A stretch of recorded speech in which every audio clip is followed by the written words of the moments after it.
I am tired of myself. When you say I'm sick and tired of being sick and tired, that's the facilitator of change. That's when you're ready to say these words, no more excuses. No more excuses. I've never met a person who was not successful that didn't have a great amount of self-discipline within their life. Self-discipline and being able to perform and being able to keep your life on schedule and being able to keep commitments and promises and meet deadlines is essential to success. None of us can afford to have a life that is controlled by someone else or a life that is basically controlled by our emotions. I learned many years ago that there are two kinds of people. There's the type of person who says, I'm going to wait till I feel like it before I do it. And then there's a person who says, I've got to do it so that I feel like it. One will never get anything done because they're still waiting to feel the moment to move. And the other person says, no, I need to move, and then I will begin to feel the moment. Sonia, self-discipline is essential in your life and in my life if we're going to get things done. So I have a challenge for every one of you this weekend. The challenge is simple.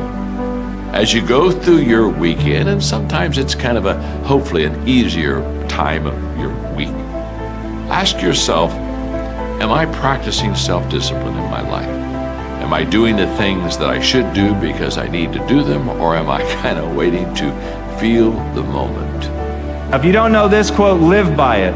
One can have no smaller or greater mastery than mastery over oneself. That's Da Vinci. Da Vinci did amazing things with his life. I wanted to do equally amazing things with mine.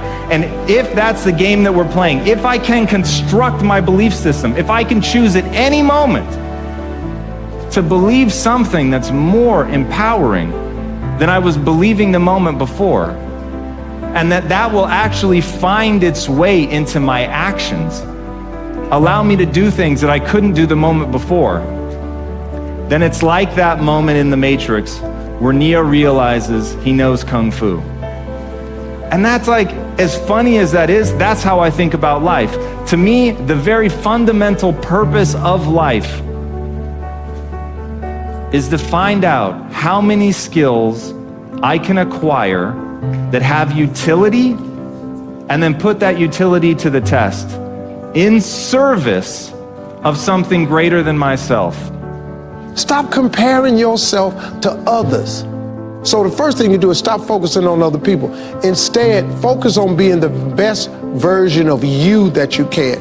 Then you'll recognize that you deserve to sit at the big table with everybody else after you become the best that you can be. Now, once you've accepted that you have as much right to success and much right to succeed as anybody else, the next step is learning how to talk the talk. You have to get fluent in the language of success so you speak it with ease. Surround yourself with people who've accomplished their dreams and immerse yourself in the culture of achievement. The ideal situation for a man or woman to die is to have family members praying with them as they cross over. He said, but imagine, if you will, being on your deathbed and standing around your bed, the ghost of the dreams, the ideas, the abilities, the talents given to you by life, and that you, for whatever reason, you never went after that dream. You never acted on those ideas. You never used those talents. You never used those gifts. And there they are standing around your bed looking at you with large angry eyes saying, we came to you and only you could have given us life. And now we must die with you forever. And the question is, if you died today, what dreams, what ideas, what talents, what books, what music, what leadership, what voice will die with you? Miles Monroe, great orator and speaker, said the wealthiest place on the planet, it's not in the Far East where there's oil in the ground. It's not in South Africa where there are diamond mines. He said the wealthiest place on the planet is the cemetery. Because there you'll find greatness that we've never seen. There you'll find talent and genius and potential never actualized. Perhaps that's why Henry David Thoreau wrote the words, "Oh God, to reach the point of death, only to realize that you've never lived." Maybe that's why some unknown writer wrote the words, "What if you live your whole life only to discover that it was wrong? That it was wrong. That you were chosen to do something else and you didn't do it." Repeat after me, please. Live full. Die empty. I want you to take some notes and some things, and I want you to think about your goals and dreams in the three categories that I mentioned: personal, professional, and your social contribution. How many of you are serious about your goals and dreams? Raise your hands, please. Thank you very much. How many of you don't want to take your dreams to your grave with you? Raise your hands, please. Very good. Shake someone's hand on your right and left. Look them in the eyes and say, "Get out of your head and step into your greatness." Do that right now, please. Say, "Get out of your head and step into your greatness." I want you to write this down. Let us say together, as you think about your goals and dreams, let us say together, "It's possible," together, please. Yes, write that down. See, ladies and gentlemen, as an entrepreneur, I've been an entrepreneur for 20 years. It's my 21st year. I could have been speaking and training for 34 years. But for 14 years, I was living in my head. For 14 years, I stopped myself. For 14 years, I used to go see Zig Ziglar, that I considered the #1 motivational speaker on the planet. Zig Ziglar and Tony Robbins, they're the best on the planet. Bob Proctor, they're the best on the planet. Jack Canfield, Mark Victor Hansen, T. Harv Eckert. I would go and see them, and then I would leave, and my conversation with myself was, my heart would say, "I can do that." And then my mind would ask, how? How would you do that, Les Brown? See, when I was in the 5th grade, I was identified as EMR, labeled educable mentally retarded, put back from the 5th grade to the 4th grade. I failed again when I was in the 8th grade. I have no college training.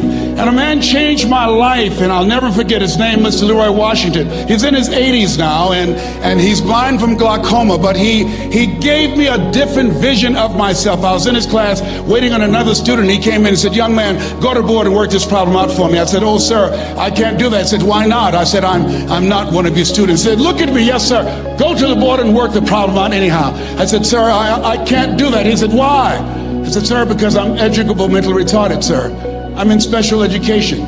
And the students started laughing. They said, "That's Leslie. That's not Wesley. He's DT. Wesley is the smart twin." He said, "What does DT stand for?" I said, I'm the dumb twin, sir." And as the students laughed at me, he came from behind his desk, he looked at me and he said, "Don't you ever say that again. Someone's opinion of you does not have to become your reality."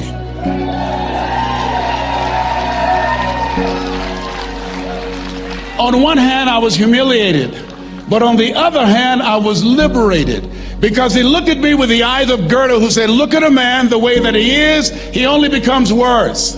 But look at him as if he were what he could be, then he becomes what he should be." And so we developed a relationship.